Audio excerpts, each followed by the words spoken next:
Hello and welcome to the very first episode of the Phases of Growth podcast. My name's Brittany Rose, and I am a holistic therapist, and I'm very excited that you are here with me today. So, if you know me, you might be asking, Brittany, why are you creating a new podcast?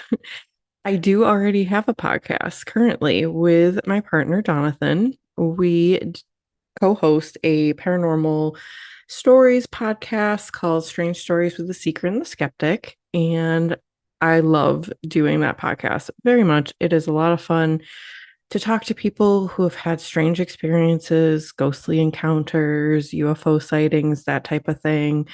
Anybody who's kind of dabbles in the metaphysical world, we love talking to people to hear their perspective, hear about their experiences. However, that does take a different level of energy from me than doing something like this. So for this show, what's going to be different is it's mostly going to be just me. There will be episodes where I bring on like a co-host, my sister, my friend Meg, and we talk about different healing topics. But for the most part, you're just going to hear my voice, and I'm going to be sharing with you all of the things that I do in my own personal, spiritual, and emotional wellness and healing journeys. And one of the reasons I wanted to make this podcast is because I am a holistic therapist. So what that means is I'm a licensed clinical social worker, but I'm also trained in Reiki and meditation and working in the Akashic records. So very much have a energy conscious, spiritually guided approach to life and healing. And I do try to incorporate that into the work that I do with my clients that I see for one-on-one sessions. However, one of the things that I feel as a therapist that, and this may just be me, but I guarantee if I talk to some other therapists, they will agree. I feel as a therapist, there's this perception of you have it completely figured out, you have your life together, you know what to do. And I'm laughing because that could not be further away from the truth. I am a human being. Right now, as I'm recording this first episode, my life is in turmoil. It is in chaos. And like, I mean, I'm laughing, so it's honestly not that bad, but it has been one of the most stressful times that I've ever experienced in my life. And truthfully, I've been going through a mental health crisis.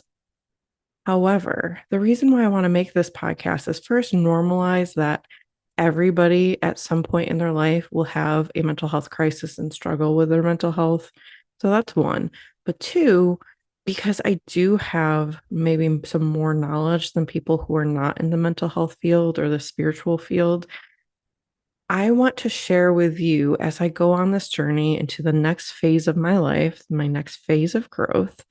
I want to share with you how I incorporate the tools I teach other people and apply it to my own life. So, yes, my life is super stressful right now. Yes, there's a lot of things that are up in the air and can trigger anxiety. And I'm going to spend these episodes sharing with you what I'm doing to get through that. So, that is my hope with this podcast and starting this new project is to just be real, to be vulnerable, to share my truth, and to show you guys how a therapist handles mental health concerns, struggles, difficulties, and even crises. So, I have been a therapist since 2013, and I've gone through lots of different um, phases of being a therapist. So I worked with kids who had sexual behavior problems. I worked with kids and families who had mental health issues. And then I went into private practice and opened my practice up to more adults. And that's when I really got the opportunity to start incorporating my love and passion for things like Reiki and working in the Akashic records, manifestation into my therapeutic practice. And Nowadays, a lot of people come to me because of that, because I'm offering something that is a little bit different than a traditional talk therapist. And there's nothing wrong with a therapist who's traditionally trained in models like CBT or DBT or psychoanalysis. All of those things have so much value and could be the exact model that a specific person needs. I just know for me and my own healing journey, just talking about my issues, although it gives some temporary relief in the moment, never really seemed to have a lasting change. But when I discovered Reiki, that was the first time that I remember something just profoundly shifting my energy. So after my first Reiki training, I remember sitting in that room and being like, where's my anxiety? And like looking around for it. And it was such a strange experience because I am a person who just runs high naturally on anxiety. And I used to be so much more anxious than I am today. Before that Reiki training, I would never have dreamed of doing a podcast.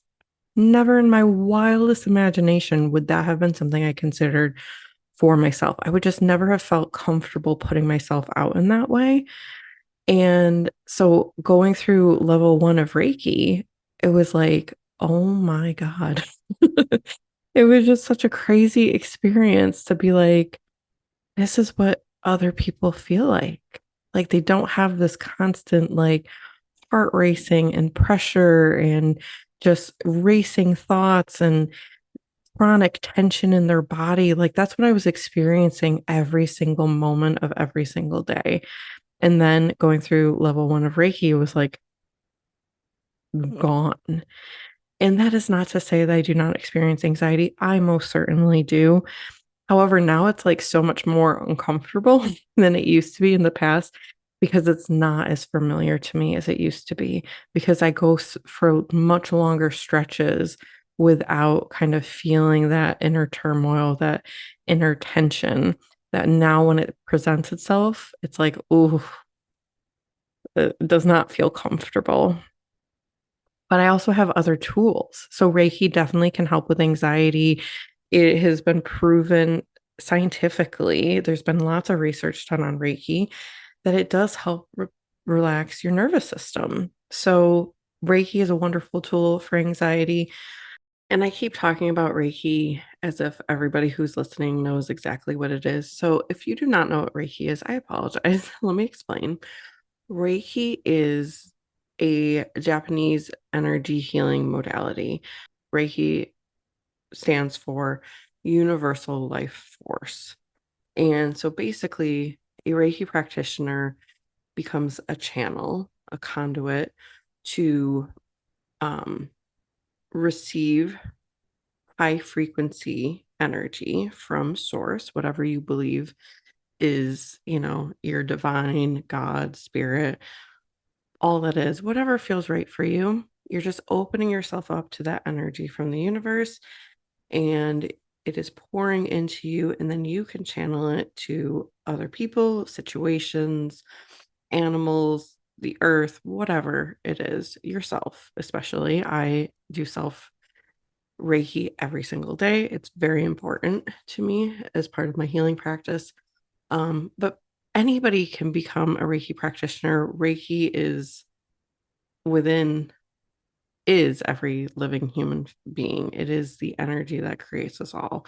And we're just attuning our energy to a higher frequency that is closer to divine love and light so that we can use that energy to clear imbalances, energetic disruptions, heal trauma, heal illnesses.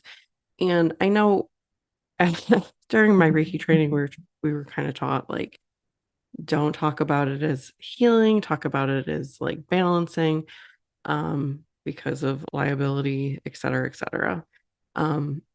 But to me, it is truly a healing modality. However, would I ever say to a person to only do Reiki and not traditional medicine to take care of a physical ailment or a mental health condition. Absolutely not.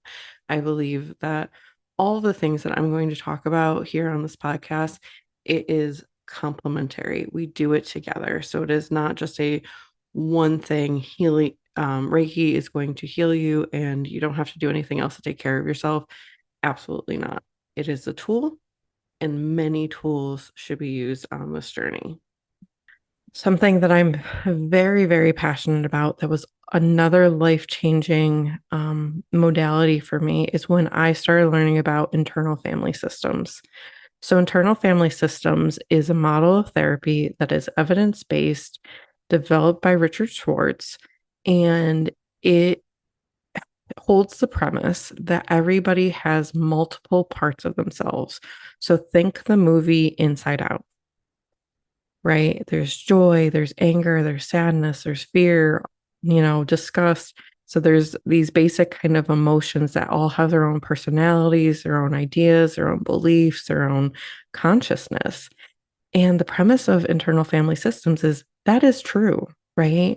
You see in Inside Out too that the parts become a little bit more complicated, and as we grow up and mature and develop, the same happens with us. Our parts become more developed and complicated.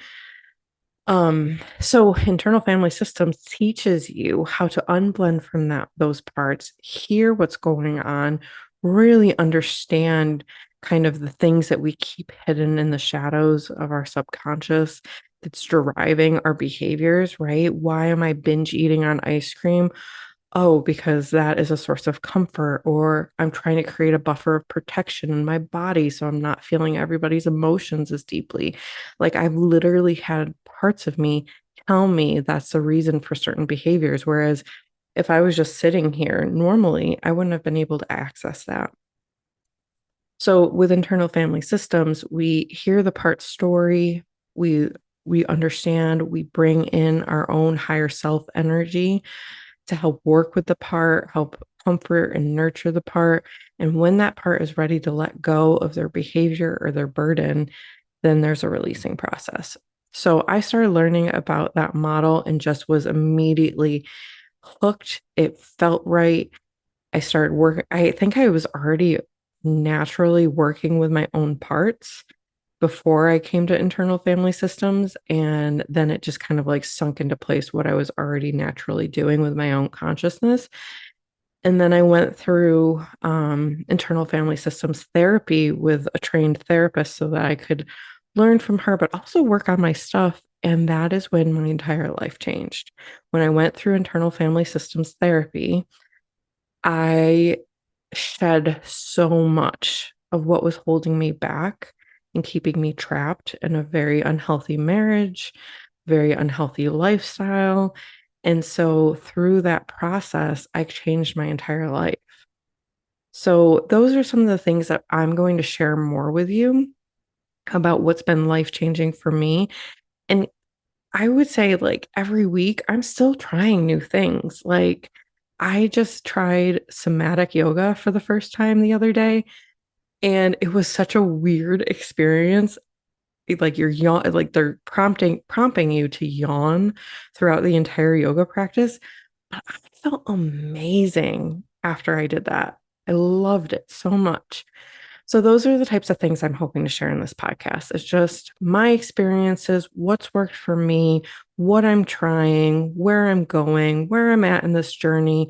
And I'm doing this in a way of not just like so I can hear myself talk, but if there is anybody who's out there listening, to give you hope, give you perspective, give you tools, give you a direction for you to look into for your own healing journey. So that's the goal here. Thank you so much for being with me today, listening to my very first episode. And I will be back next week to talk to you about tower moments. So if you are familiar with tarot, you read tarot, or you've had a tarot reading, you'll know what I'm talking about when I say tower moments, because there's been a lot of them in my life over the last 3 years, 4 years, maybe even. And I'm facing another tower moment. And I'm going to talk to you about what I'm doing to move through that in a healthy way. So I hope you'll join me again next time. Thank you so much for being here. And I'm sending you all my love and wrapping you all in light.